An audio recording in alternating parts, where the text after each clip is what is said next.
Hello दोस्तों, एक बार फिर स्वागत है हमारे यूट्यूब चैनल शिक्षा संकल्प में। दोस्तों, आज के इस वीडियो में हम विकास के जितने भी इम्पोर्टेंट सिद्धांत बनते हैं उन सभी को एक साथ इस वीडियो में कवर करेंगे। दोस्तों, ये वीडियो आपके एग्जाम ओरिएंटेड बहुत ही इम्पोर्टेंट होने वाला है। तो दोस्तों, बिना कोई देरी के स्टार्ट करते हैं इस वीडियो को। कौन सा है? फर्स्ट, संवेगात्मक विकास सिद्धांत। संवेगात्मक विकास सिद्धांत। संवेगात्मक विकास सिद्धांत में क्या है? संवेगों के दो प्रकार होते हैं। संवेगों के दो प्रकार। संवेगों के कितने प्रकार होते हैं? दो प्रकार होते हैं। फर्स्ट होता है सकारात्मक संवेग। सकारात्मक संवेग क्या होता है? सकारात्मक संवेग जैसे प्रेम हो, आमोद हो, उल्लास हो। सकारात्मक संवेग क्या हुआ? प्रेम, आमोद, उल्लास, ये क्या हुआ? सकारात्मक संवेग। तो संवेग कितने प्रकार के? दो प्रकार के, सकारात्मक संवेग और नकारात्मक संवेग। नकारात्मक संवेग में देखो दोस्तों, नकारात्मक संवेग में क्या आया? इस नकारात्मक क्रोध, चिंता, घृणा, भय। जिस भी इंसान में क्रोध होता है, चिंता होता है, घृणा होता है या भय होता है, उसमें किस प्रकार का संवेग पाया जाता है? उसमें पाया जाता है नकारात्मक संवेग। कौन सा संवेग? नकारात्मक संवेग। ठीक है। और सकारात्मक संवेग किसमें पाया जाता है? जिनमें प्रेम हो, उल्लास होता है, उसमें क्या पाया जाता है? सकारात्मक संवेग। ठीक है। तो संवेगात्मक विकास सिद्धांत ये है। तो मैकडूगल ने क्या है? मैकडूगल ने 14 संवेग बताए। मैकडूगल ने कितने संवेग बताए? 14 संवेग।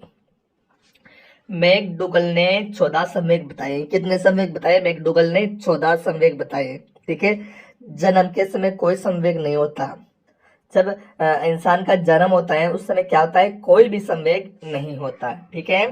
तो संवेगात्मक विकास सिद्धांत में संवेग दो प्रकार के होंगे, सकारात्मक और नकारात्मक। मैकडूगल ने 14 संवेग बताए। ठीक है। नेक्स्ट कौन सा है? मनोविश्लेषणात्मक सिद्धांत। मनोविश्लेषणात्मक विकास सिद्धांत। मनोविश्लेषणात्मक विकास सिद्धांत किसने दिया है? प्रवर्तकों ने सिगमंड फ्राइड। प्रवर्तकों ने सिगमंड फ्राइड। मनोविश्लेषणात्मक सिद्धांत के प्रवर्तकों ने सिगमंड फ्राइड। सिगमंड फ्राइड ने मन की कितनी अवस्थाएं बताई दोस्तों? तो मन की 3 अवस्थाएं बताई थी।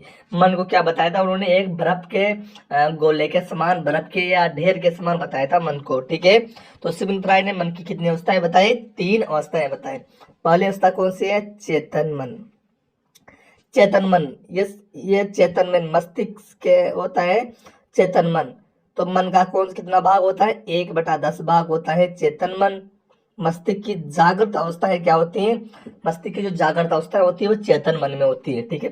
अचेतन मन 9/10 भाग अचेतन मन, जैसे दुख, विचार, कटु अनुभव। अर्ध चेतन मन, ये क्या होता है? बीच की कड़ी होती है, जैसे हकलाना, अचानक भूल जाना। जब कोई चीज होती है जिसे हम अचानक भूल जाते हैं, फिर दिमाग में ज्यादा जोर लगाते हैं तो हमें क्या वो आ जाती है? वो याद आ जाती है। तो वो चीज पहले कहाँ होती है? अर्ध चेतन मन में होती है। ठीक है। तो चेतन मन 1/10 भाग, अचेतन मन 9/10 भाग। ठीक है। और क्या है? सिगमंड फ्राइड ने क्या किया? सिगमंड फ्राइड ने व्यक्तित्व के 3 कारक बताए। सिगमंड फ्राइड ने व्यक्तित्व के 3 कारक बताए। कौन कौन से कारक था? एक तो होता है इदम, अहम और परम अहम। तो इसका इदम, इद, ईगो और सुपर ईगो। इदम, अहम और परम अहम। अब इदम मतलब इड में अचेतन मन से संबंधित होता है ये इदम। इदम क्या होता है? अचेतन मन से संबंधित होता है, जिसमें कुछ समायोजन होता है, सुखवादी होता है। कुछ समायोजन और सुखवादी होता है। और ईगो में क्या होता है? चेतन मन से संबंधित होता है। ईगो क्या होता है? चेतन मन से संबंधित होता है, जिसमें समायोजन, संतुलन होता है। और सुपर ईगो परम अहम में क्या होता है? आदर्शवादी होता है, बोधात्मक होता है। ठीक है। फ्राइड ने दो मूल प्रवृत्तियां बताई है। फ्राइड ने कितने मूल प्रवृत्तियां बताई? 2 मूल प्रवृत्तियां बताई। कौन कौन से? जीवन मूल प्रवृत्ति और मृत्यु मूल प्रवृत्ति। कौन सी मूल प्रवृत्तियां बताई दोस्तों? जीवन मूल प्रवृत्ति और मृत्यु मूल प्रवृत्ति। जीवन मूल प्रवृत्ति में क्या होता है? जीवन होता है, जीने की इच्छा होती है, तो जिससे क्या बोलते हैं? जिजीविषा। ठीक है। मृत्यु की इच्छा है मुमूर्षा। ठीक है। ये सम सब मोह में नरसिम जम, ठीक है, नरसिम जम होता है, ठीक है। नेक्स्ट कौन सा है दोस्तों, नेक्स्ट कौन सा है, मनोलैंगिक विकास सिद्धांत। अब मनोलैंगिक विकास सिद्धांत है नेक्स्ट, मनोलैंगिक विकास सिद्धांत। मनोलैंगिक विकास सिद्धांत किसने दिया है, प्रवर्तक कौन है, सिगमंड फ्राइड। मनोलैंगिक विकास सिद्धांत के प्रवर्तकों ने सिगमंड फ्राइड। मनोलैंगिक विकास सिद्धांत के प्रवर्तकों ने सिगमंड फ्राइड, ठीक है, सिगमंड फ्राइड। मनोलैंगिक विकास सिद्धांत की कितनी अवस्थाएं बताई थी सिगमंड फ्राइड ने, 5 अवस्थाएं बताई थी, 5 अवस्थाएं बताई थी मनोलैंगिक विकास सिद्धांत की। सिगमंड फ्राइड ने कितनी अवस्थाएं बताए, सिगमंड फ्राइड ने 5 अवस्थाएं बताई, ठीक है, 5 अवस्थाएं बताई मनोलैंगिक विकास सिद्धांत की। पहली अवस्था इनसे मुख्य अवस्था, मुख्य अवस्था 0 से 1 वर्ष तक मुख्य अवस्था बताइए। गुदी अवस्था 1 से 3 वर्ष तक। लैंगिक अवस्था 3 से 6 वर्ष तक। और प्रसुप्ति अवस्था या अदृश्य अवस्था 7 से 12 वर्ष तक। और क्या कहता है, जननेंद्रिय अवस्था 12 वर्ष के बाद, ठीक है। तो सिगमंड फ्राइड ने मनोलैंगिक विकास सिद्धांत की कितनी अवस्थाएं बताई, 5 अवस्थाएं बताई। पहले होती है मुख्य अवस्था, गुदी अवस्था, लैंगिक अवस्था, प्रसुप्ति अवस्था, जननेंद्रिय अवस्था 12 वर्ष के बाद, ठीक है। नेक्स्ट कौन सा है, नेक्स्ट है मनोसामाजिक विकास सिद्धांत। मनोसामाजिक विकास सिद्धांत, मनोसामाजिक विकास सिद्धांत कौन सा है, मनोसामाजिक विकास सिद्धांत। मनोसामाजिक विकास सिद्धांत किसने दिया है, मनोसामाजिक विकास सिद्धांत के प्रवर्तक है एरिक्सन। कौन है दोस्तों, एरिक्सन। मनोसामाजिक विकास सिद्धांत किसने दिया है, एरिक्सन ने, ठीक है। मनोसामाजिक विकास सिद्धांत किसने दिया है, एरिक्सन ने दिया है। मनोसामाजिक विकास सिद्धांत की एरिक्सन ने कितने अवस्थाएं बताई है, 8 अवस्थाएं बताई है। मनोसामाजिक विकास सिद्धांत एरिक्सन ने दिया है और एरिक्सन ने कितनी अवस्थाएं बताई है, 8 अवस्थाएं बताई है। कौन कौन सी 8 अवस्थाएं, देखो 0 से 2 वर्ष, 0 से 2 वर्ष में क्या होता है, विश्वास और अविश्वास की अवस्था है, विश्वास बनाम अविश्वास की अवस्था है। 0 से 2 वर्ष। 3 से 4 वर्ष स्वतंत्रता संदेह की अवस्थाएं। 5 से 6 वर्ष आत्मबल अपराध की अवस्थाएं। 7 से 12 वर्ष परिश्रमहीनता की अवस्थाएं। 13 से 18 वर्ष पहचान भूमि या द्वंद्व की अवस्थाएं, ठीक है, द्वंद्व की अवस्थाएं। 19 से 35 वर्ष होते हैं घनिष्ठता अलगाव की अवस्थाएं। और 36 से 55 की उत्पादकता निष्क्रियता की अवस्थाएं, ठीक है। और 55 के बाद ईमानदार और निराश की अवस्थाएं। तो सिगमंड फ्राइड ने कितने, सॉरी एरिक्सन ने कितनी अवस्थाएं बताई है, मनोसामाजिक विकास सिद्धांत किसने दिया है, एरिक्सन ने। कितने अवस्थाएं बताई है, एरिक्सन ने 8 अवस्थाएं बताई है, ठीक है। विश्वास अविश्वास संदेह की, ठीक है। नेक्स्ट है नैतिक विकास सिद्धांत। नैतिक विकास सिद्धांत, और नैतिक विकास सिद्धांत किसने दिया है, नैतिक विकास सिद्धांत दिया है कोहलबर्ग ने। प्रवर्तक कौन है दोस्तों, कोहलबर्ग। नैतिक विकास सिद्धांत के प्रवर्तक कौन है, कोहलबर्ग है। नैतिक विकास सिद्धांत की कितनी अवस्थाएं बताई है, 6 अवस्थाएं बताई है। तो फ्रेंड्स इससे पहले हमने एरिक्सन में पढ़ा था ना सामाजिक विकास सिद्धांत। नैतिक विकास सिद्धांत की कितनी अवस्थाएं बताई है, 6 अवस्थाएं बताई। प्रवर्तक कौन है, कोहलबर्ग। 6 अवस्थाएं। तो पहली अवस्था है प्री कन्वेंशनल स्तर, प्री कन्वेंशनल स्तर इसे बोलते हैं पूर्व परंपरागत स्तर, 4 से 10 वर्ष।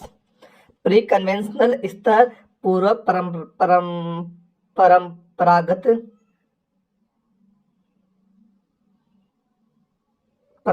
स्तर, ठीक है। इसमें होती है आज्ञा व दंड की अवस्थाएं, अहंकार व अदला बदले की अवस्थाएं। सेकंड होती है कन्वेंशनल स्तर, ठीक है, 10 से 13 वर्ष। 10 से कितने वर्ष होती है, 13 वर्ष, ठीक है, 10 से 13 वर्ष। थर्ड नंबर कौन सी होती है, थर्ड नंबर है पोस्ट कन्वेंशनल स्तर, पोस्ट कन्वेंशनल स्तर 13 वर्ष के बाद में, ठीक है। इसमें क्या होता है, सामाजिक समझौते की अवस्था वो बोलते हैं इसे, या विवेक की अवस्था, ठीक है। पोस्ट कन्वेंशनल स्तर सामाजिक समझौते की अवस्था या विवेक की अवस्था, सामाजिक समझौते की अवस्था या विवेक की अवस्था, ठीक है। नेक्स्ट सिद्धांत कौन सा है, नेक्स्ट सिद्धांत है दोस्तों संज्ञानात्मक विकास सिद्धांत। संज्ञानात्मक विकास सिद्धांत कौन सा है, संज्ञानात्मक विकास सिद्धांत। संज्ञानात्मक विकास सिद्धांत के प्रवर्तक कौन है, जीन पियाजे। जीन पियाजे संज्ञानात्मक विकास सिद्धांत, संज्ञानात्मक विकास सिद्धांत के प्रवर्तक कौन है, जीन पियाजे, ठीक है। प्रवर्तक जीन पियाजे, संज्ञानात्मक विकास सिद्धांत के प्रवर्तक हैं जीन पियाजे, प्रवर्तकों के जीन पियाजे, ठीक है। संज्ञानात्मक विकास की कितनी अवस्थाएं होती है, 4 अवस्थाएं होती है, ठीक है। संवेदी पेशी पश्च अवस्था है, संवेदी पेशी अवस्थाएं, ठीक है, जो 0 से 2 वर्ष तक संवेदी पेशी अवस्थाएं, बहुत ही इंपॉर्टेंट सिद्धांत है दोस्तों ये। संज्ञानात्मक विकास सिद्धांत प्रवर्तकों ने जीन पियाजे। संज्ञानात्मक विकास की कितनी अवस्था होती है, 4 अवस्था होती है। संवेदी पेशी अवस्था, इसे क्या बोलते हैं, इंद्रिय जनित अवस्थाएं बोलती हैं, जो 0 से 2 वर्ष होती है, ठीक है।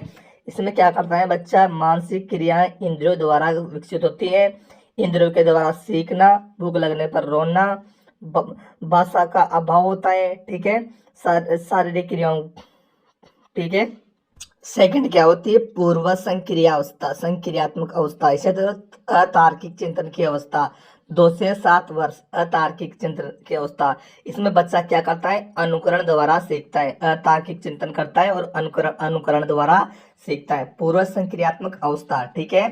नेक्स्ट नंबर क्या है, मूर्त, क्या है, मूर्त संक्रियात्मक अवस्था, इसे बोलते हैं स्थूल अवस्था, 7 से 11 वर्ष, ठीक है। मूर्त संक्रियात्मक स्थूल अवस्था, मूर्त संक्रियात्मक स्थूल अवस्था इसमें क्या होती है, अवस्था कितने वर्ष तक होती है, 7 से 11 वर्ष तक। इसमें क्या होता है, मूर्त चिंतन होता है, वस्तु की तुलना करना होता है, समानता व असमानता, सही व गलत, ठीक है। बालक दिन तारीख महीना और वर्ष बताने लगता है, ठीक है, 3 महीना तारीख बताने लगता है, ठीक। इसे क्या बोलते हैं, मूर्त संक्रियात्मक अवस्थाएं।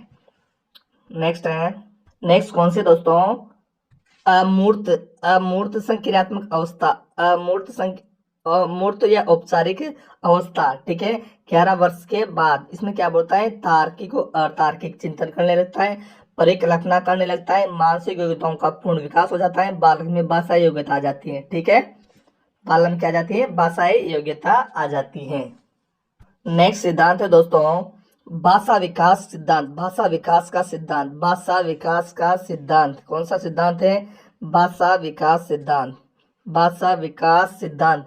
भाषा विकास सिद्धांत के प्रवर्तकों ने नोम चोमस्की, नोम चोमस्की, नोम चोमस्की भाषा विकास सिद्धांत के प्रवर्तक नोम चोमस्की है। बालक में भाषा ग्रहण की जन्मजात प्रवृत्ति होती है, ठीक है, भाषा अर्जन तंत्र होता है, LAD कहलाता है। बालक 4 साल में कितने शब्द सीखता है, 5600 शब्द सीख लेता है। 5 साल में 9400 शब्द सीख लेता है, ठीक है, और 6 साल में 14700 शब्द सीख लेता है। 7 साल में 21200 और 8 साल में 26300 शब्द क्या कर लेता है, सीख लेता है, ठीक है। नेक्स्ट सिद्धांत है शारीरिक विकास सिद्धांत। कौन सा सिद्धांत है दोस्तों, शारीरिक विकास सिद्धांत, शारीरिक विकास सिद्धांत। शारीरिक विकास सिद्धांत क्या है, लंबाई लड़कों की केवल बाल्यावस्था में कम होती है, लंबाई लड़कों की केवल बाल्यावस्था में कम होती है, भार लड़कों का भार केवल बाल्यावस्था में कम होता है। दांत 6 माह में दांत निकलना शुरू होते हैं, 1 साल में 8 दांत, ठीक है, 1 साल में 8 दांत। नेक्स्ट, और 5 से 6 साल में 20 दांत गिरने लगते हैं, ठीक है। और स्थायी दांत कितने होते हैं, 12 स्थायी दांत होते हैं, प्रज्ञातंत्र बराबर 4 होते हैं, अस्थायी दांत 20 होते हैं, कुल दांत कितने होते हैं, 32 होते हैं। तो फ्रेंड्स, इस वीडियो में हमने बाल विकास के जितने भी सिद्धांत हैं और जितने भी इम्पोर्टेंट सिद्धांत हैं आपके एग्जाम ओरिएंटेड, वो सभी को इस वीडियो में कवर किया है। दोस्तों, अगर आपको वीडियो अच्छा लगे तो कृपया वीडियो को लाइक कर दिया करो, और चैनल पे नए हो तो चैनल को सब्सक्राइब कर दिया करो, ठीक है दोस्तों। तो मिलते हैं इसी प्रकार का अच्छा सा कंटेंट लेके नेक्स्ट वीडियो में।